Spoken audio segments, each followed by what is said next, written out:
Hey, what's up, team? It's Sherman here from Geek Psychology. This video is on type 9 from the Enneagram. I've been studying the Enneagram for a little bit now, and I say a little bit as in like 2.5 weeks. Okay? And I want to explain my understanding of the type 9 because I think I am a type 9. From my understanding, it fits really well. So I want to describe that. I want to say the different points of that, and if you have maybe a better understanding of the Enneagram, then please let me know. So this is kind of me expressing my ideas and my connection to those big ideas from the type 9. And if there's anything off, hit me up, let me know, because this is a learning experience. So basically, type 9 is a body type. It's about kind of anger. And I'm going to just skip over that stuff and go straight into the key ideas to express all that stuff. So, all right, here we go. The first big idea is the essence. It's awareness. And I've lived a lot of my life trying to be aware of my impact on the world and my impact on other people, as well as their motives. I spend a lot of time when I'm talking to somebody trying to understand where they're coming from by looking at their body language and trying to piece together my understanding of my personal life with theirs. I think that is what this awareness idea is about. At least that's what resonated with me. It's that just observing other people and observing the environment to make sure that I'm not causing chaos and I'm not just making an impact that I don't want to. This type 9 is the peacemaker. So, like I said, it's about anger and the body, but it's completely detached from it. Well, not completely. It's detached from it in the sense that I ignore it. Like anger, what's that? I'm never angry. I'm not angry. And that's one place that I have not had awareness in, is my anger. The more I think about it, the more I keep track of it. Like today, I was just kind of keeping a tally of all the times that I've said something kind of passive-aggressive or angry in my mind and out loud, but usually I guess it doesn't really come out unless I'm playing a game and people suck. That's a tally point right there. I don't know where I was going with this. This is the talking style saga that I'll talk about in a little bit. But yeah, just not aware of my own anger. Next is love.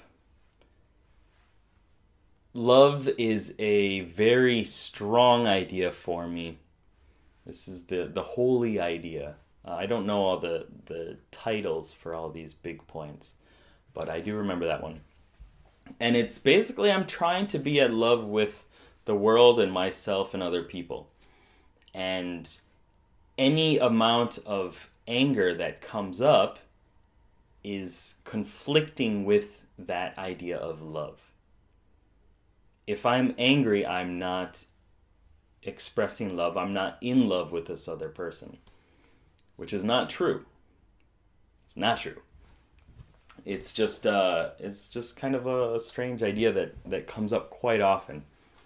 And I do everything I can to avoid that, which we'll talk about that in a little bit too. Next is taking right action. This is the holy path.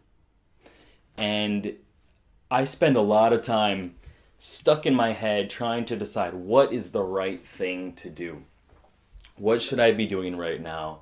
What is going to express myself to the levels that I want to, being authentic. And really with this as well, I don't know how much is because I'm an INFP and how much is because this is the type 9. I don't know exactly the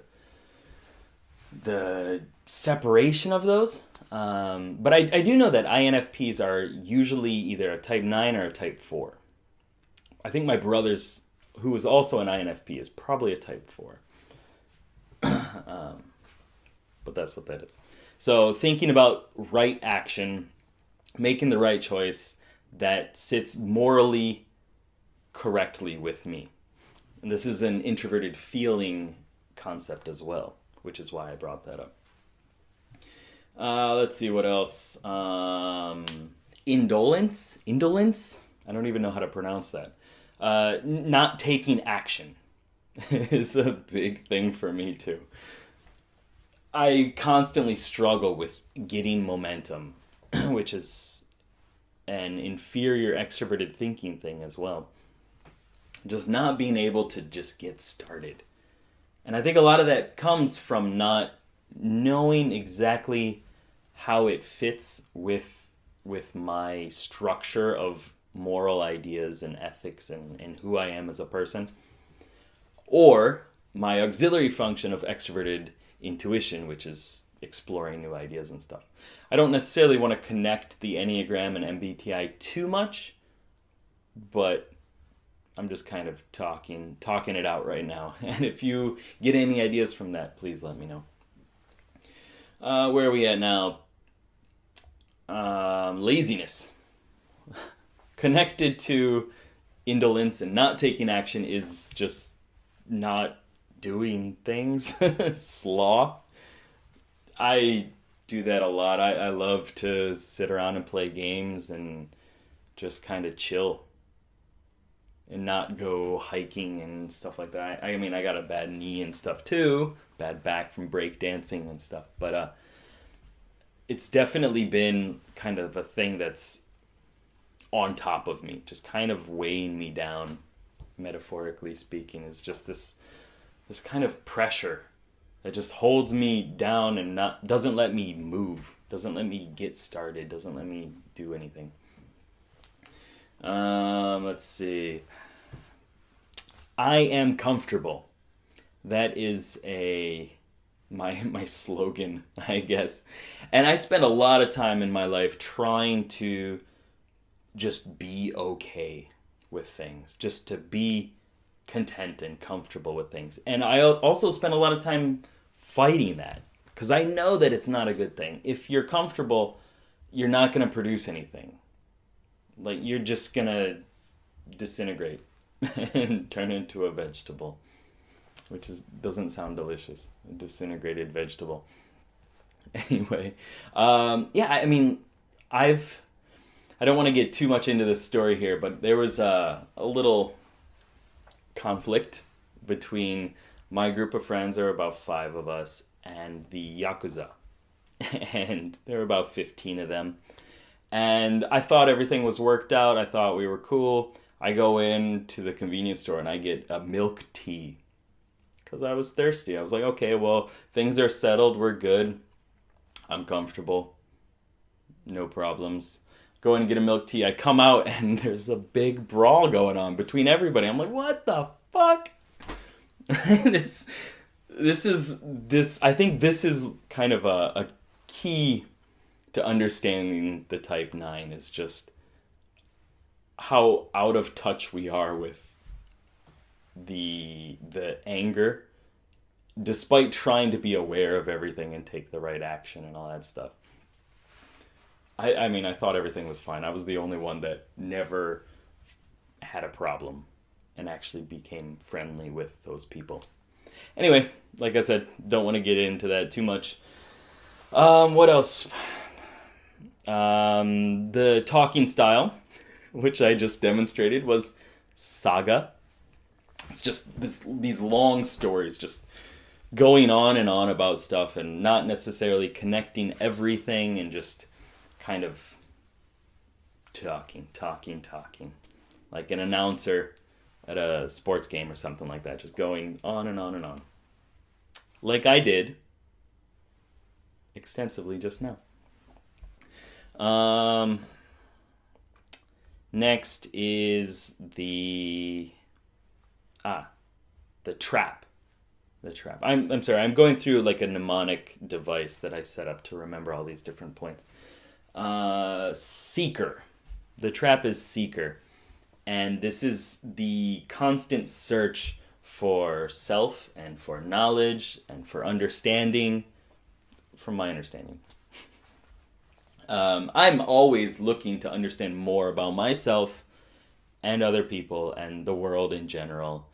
And I spend so much time just on Google and Wikipedia and just looking up things, reading books, which is another INFP thing as well. So I don't know how much they're going to connect with that. But just constantly trying to absorb new information and seeking the higher levels of yourself. Let's see, what else? Self-narcotization. Basically numbing myself and drugging myself as a defense for feeling anger. It was crazy accurate. When I read it, I was like, really? So how long you been following me? Like, how do you know this? Anytime I have a small conflict with my wife or whatever, I used to like blur out, just unfocus, and in order to not feel anything, that's what I did. It was drugging myself, just taking myself out, falling asleep, so that I don't experience the anger and the rage and all that stuff. Because although I am not a violent man, and I don't imagine I ever will be, what I was reading was saying that, type 9s are afraid of what would happen if they actually fully experience their rage and that anger that's just been built up. And I can definitely see that. Like, I know that people are capable of doing awful things. This also could be an INFP type thing, could be an FI type thing, could just be because I watch people. I don't know. But like knowing the depths that people can go and not wanting to succumb to that is a defense. Like I just numb myself, don't want to experience it. I'll leave, I'll go running, I'll pace around in the room or whatever, like just do weird shit so that I don't feel anger at all. In order to be the peacemaker. I guess that's what that is. We avoid conflict, as you've heard about from the past 14 minutes. Just anything we can do to not be in the danger zone and have an argument or conflict with people and break that harmony, that peace, is we're going to go for that. We're going to take ourselves out of the picture. We're going to try to think of different ways of understanding people and how their true motives and things like that. I think I'm getting a little too ranty here, so we're going to wrap it up soon. The two dichotomy, the two sides of the dichotomy there is the believer and the doubter. And I guess within each 9, there is this dichotomy. And I can't tell you which I lean more towards. I think maybe the believer side, because I want to trust that people's motives are really good and that they're going to do the right thing. But also, I know that a lot of times they're not. Or they're not going to do it to the degree that I think it should be done, which is a negative thing in its own. Kind of pessimistic, right? But, yeah, believer and doubter. I don't know.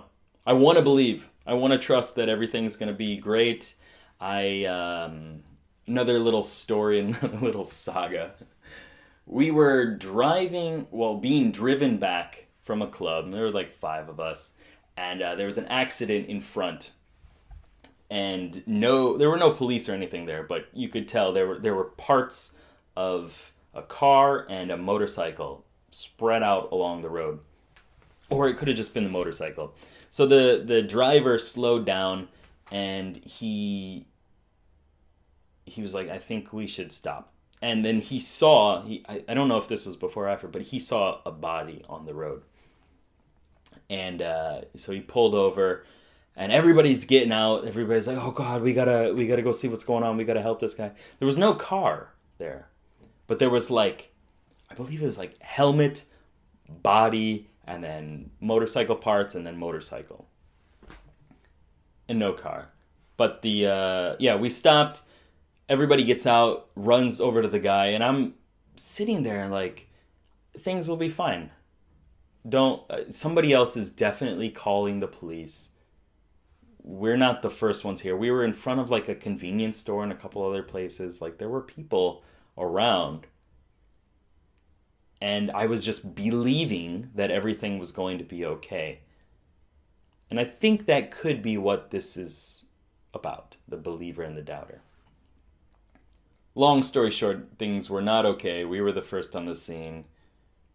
The poor, I want to say university student did not make it. And the driver actually came back to live up to what he had done. I don't know. Now I'm all depressed and sad. Oh. Okay. Anyway, let's see what else. Appetite. This is I don't know. Like in the book that I read. From Fixation to Freedom by Eli Jackson Bear. And I've been reading some other websites and stuff too, but he was saying that type 9s have an appetite, and a lot of them are fat. And I don't think I'm fat. I'm definitely not thin. He was saying like overweight, like 300 pounds or whatever. But he also said that they have this appetite for, like, having things. Just keeping things because you never really know when you're going to need them. And that I certainly agree with. I have so much shit that I don't need. And I don't really like throwing it away. I've got old clothes from, like, 7 years ago. Which I'm still wearing. But I got some other ones that I don't wear. But I don't want to throw them away because I might want to wear them sometime. My computer is just full of old files and stuff that I'm never going to look at, but I kind of want to keep them. And I guess that's an appetite for just trying to hold on to things. If you have a better understanding of that, please let me know. Let's see. I think that's enough. There are the 3 different types that I don't really know too much about to explain. I think I'm the sexual type, which would be unity or union with another person or another thing. It's definitely not like a bunch of people. I don't know. That's my understanding of the type 9 and how it relates to me. If you have other insight, other input, please let me know. I hope my rambling was okay and it made some sense and it maybe even brought some light into a type 9 in your life or an INFP in your life that this could relate to. Anyway, let me know. Hit me up. Subscribe, share, do whatever you gotta do. Help me out. And that's it. Good luck, have fun. Take it easy. Peace. Thanks for watching.